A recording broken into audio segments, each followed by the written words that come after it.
1959년 볼보는 오늘날 모든 자동차에 3점식 안전벨트를 최초로 고안했음에도 불구하고 특허를 내지 않았는데요.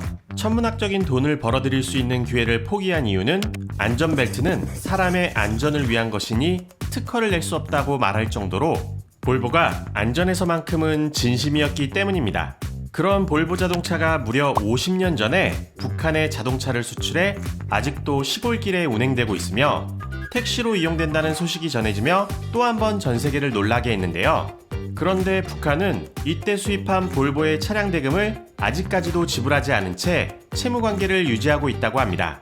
북한과 볼보 사이에는 무슨 사연이 있는 것일까요? 때는 1974년. 북한이 비교적 풍요로웠던 시기, 북한은 스웨덴 기업들에게 각종 중장비와 함께 볼보 144 모델 승용차 1000대를 주문했습니다. 이때 당시 지불해야 했던 금액은 6억 크로나, 우리 돈 약 100억 원 정도 금액이었는데요. 스웨덴은 풍부한 광물 자원으로 경제 사정이 좋았던 북한 시장을 선점하기 위해 성금도 받지 않고 자동차를 그냥 넘겨줘 버렸습니다. 북한의 원래 계획대로라면 굴이나 아연을 팔아 대금을 갚으려고 했었는데요.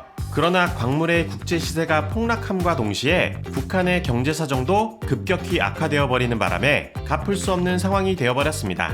이후 북한은 돈을 지불하라는 볼보의 항의를 꾸준히 무시하며 버텨왔고 50년이나 흐른 지금 북한이 볼보에게 연체한 금액은 물가 상승률과 이자를 감안해 27억 크로나, 우리 돈 약 3,400억으로 늘어나 버렸습니다.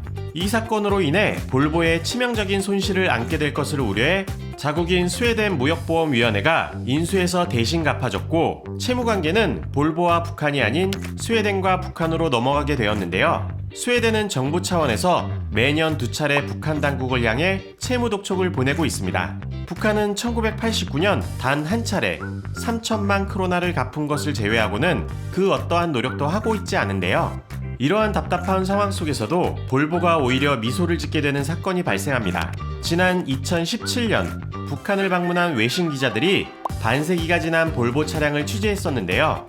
50만 킬로미터를 넘긴 볼보 차량을 평양에서 직접 몰아본 한 외신 기자는 마치 신차처럼 관리가 잘 되어 있다라고 평가해 볼보 차량의 놀라운 내구성이 화제가 되었습니다. 심지어 완전히 해탈해버린 평양 스웨덴 대사관에서는 SNS를 통해 대금 연체 사건보다 볼보 차량의 내구성에 더욱 감탄하는 모습을 보였었는데요. 이로 인해 볼보는 기업 이미지에 플러스 효과를 얻게 되어 모두가 좋은 아이러니한 상황이 연출되었습니다. 최근 북한에서는 이례적으로 볼보차 수입 대금 연체를 인정하고 해결하겠다고 말했는데요. 그러나 북한은 세계 각국의 채무 관계가 복잡하게 얽혀 있는 데다가 망가질 대로 망가진 경제 상황을 보면서 가능할지는 지켜봐야 할 것 같습니다. 안전은 옵션이 될 수 없다를 브랜드 철학으로 실현하는 기업.